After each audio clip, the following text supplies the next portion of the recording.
André Masson, bonjour. Bonjour. Vous êtes économiste, directeur de recherche au CNRS, directeur d'études à l'EHESS et chercheur à l'École d'économie de Paris.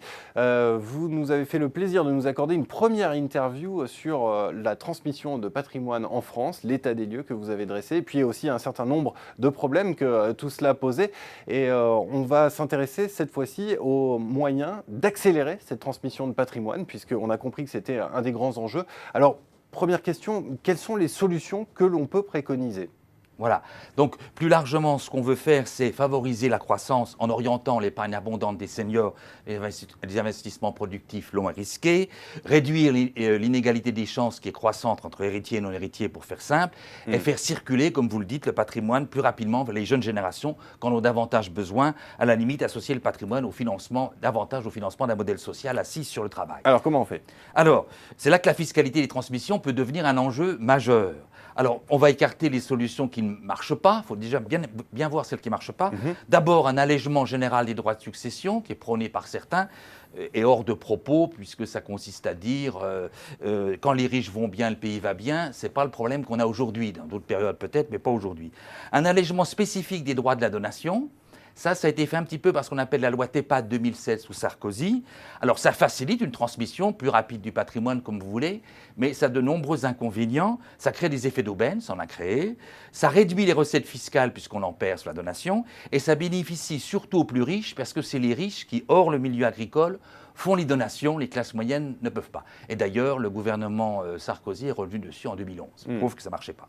Alors, à l'inverse, on peut recommander un alourdissement général des droits de succession. C'est un peu ce qu'a fait la loi de 2012 sous Hollande. Alors, c'est plus égalitaire. Il y a des chances, mais ça n'augmente pas forcément les recettes parce que on touche moins, les donations sont moins nombreuses. Ça intervient trop tard pour corriger les inégalités de patrimoine si on veut les corriger. Et c'est surtout un impôt qui est impopulaire et antifamilial, puisqu'on dira qu'il est dirigé, surtout dans le cas de la donation, contre l'épargne noble des parents pour leurs enfants chers de leur chair, etc. etc. Et une épargne qui a déjà été taxée du temps des parents, donc c'est horrible. Alors, c'est ce qu'on appelle la virtue tax, la taxe sur la vertu. Alors, de fait, les droits de succession, il faut bien voir, ont diminué dans la plupart des pays. Et chez nos voisins, ils ont même été supprimés pendant les années 2000 dans des pays qui vont peut-être surprendre, Suède, Italie, Portugal, Autriche. Alors, maintenant qu'on a évacué les solutions qui ne marchaient pas, qu'est-ce qu'on pourrait explorer comme nouvelle piste qui fonctionnerait ? Voilà. Alors, juste un mot sur la note récente de France Stratégie, qui propose une réforme d'ampleur. Elle est un peu omnibulée par l'égalité des chances, donc elle ne traite pas assez de la circulation du patrimoine, pas assez de la croissance. Elle ne se confronte pas non plus au problème de l'impopularité des droits de succession, qu'il faut bien affronter. Ils étaient populaires avant, ils ne le sont plus aujourd'hui. Alors, le dispositif que je propose, TaxFin pour Tax Family Inheritances, lui, alors, il entend vraiment remédier à l'ensemble des défauts de la situation actuelle en matière de patrimoine, mais il veut responsabiliser les familles aisées plutôt que de prendre aux riches solutions souvent inefficaces. Pour cela, il faut introduire des incitations fiscales fortes.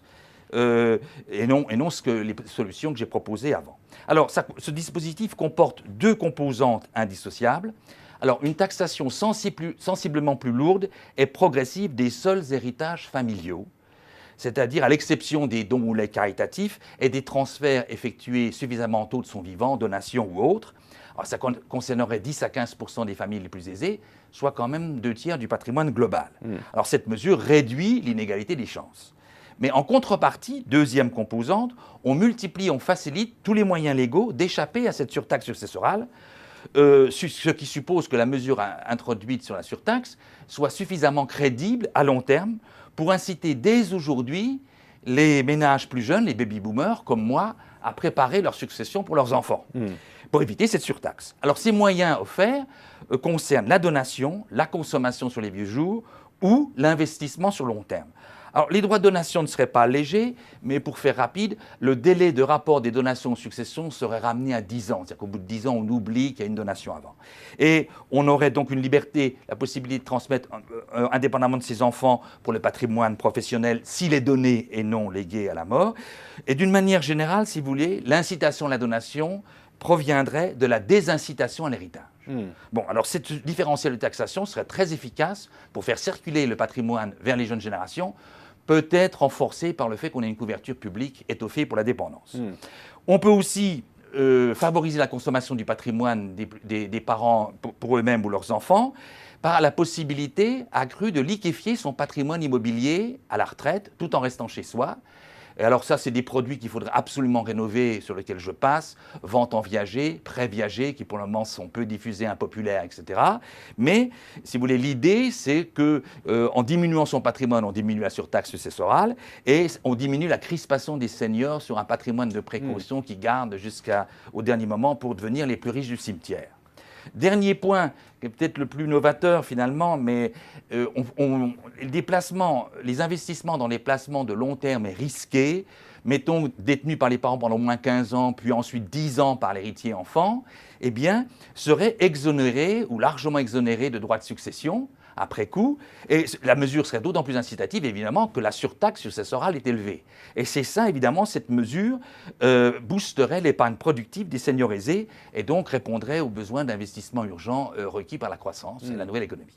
Est-ce qu'on peut dire que parmi les avantages que vous listez, il y aurait aussi une limitation de l'exode fiscal? Oui, alors ça c'est l'idée que le dispositif serait de manière plus générale moins impopulaire que les droits de succession standards. Pourquoi? Parce qu'il serait moins désincitatif, mot bizarre, et source d'exil fiscal, parce que les parents aisés auraient tous les moyens, s'ils veulent, d'échapper à la surtaxe, et il serait plus juste dans la mesure où ceux qui seraient frappés sont les ménages aisés qui le méritent, avec tous les guillemets que vous voulez, c'est-à-dire du fait qu'ils ne sont pas assez altruistes au plan familial, pas assez altruistes au plan social, ou qu'ils ne préparent pas leur succession suffisamment à l'avance. Deuxièmement, le système serait relativement simple à mettre en place par rapport à d'autres réformes comme celle de France Stratégie. Il est inédit dans l'histoire, mais il répond à une situation patrimoniale inédite. Et il a en outre un côté libéral. Toujours, plutôt que de prendre aux riches, on laisse les familles aisées libres de décider par elles-mêmes en les incitant à préparer leur succession suffisamment à l'avance. Bon, alors le dispositif serait donc gagnant, soit que les familles aisées réagissent aux incitations introduites pour remédier à la situation patrimoniale actuelle, soit qu'il génère des recettes fiscales importantes qui pourraient être préaffectées pour le financement des programmes à destination des jeunes. Pour conclure, je dirais que le dispositif n'est pas si radical que cela, puisque Andrew Carnegie, magnat de l'acier et philanthrope du 19e américain bien connu, déclarait en son temps « Un homme qui meurt riche meurt déshonoré ». Disgrace en anglais. Le dispositif tax fin fait qu'il sera seulement un peu plus imposé, ou même beaucoup plus imposé. Pour finir la conclusion, donc, je dirais qu'un tel dispositif, pour réussir, doit intervenir dans une société suffisamment soudée, où il y a un fort sentiment de solidarité nationale qui incorpore les riches, et une société qui est capable de mener des réformes crédibles à long terme. C'est peut-être un vœu pieux. Mais autrement, je pense que la suraccumulation improductive des seniors et le retour de l'héritage constitueront des constantes majeures de nos sociétés pour longtemps. Voilà, en tout cas, une piste à explorer de près. Merci beaucoup, André Masson, C'est moi qui vous pour remercie. cet éclairage. Merci.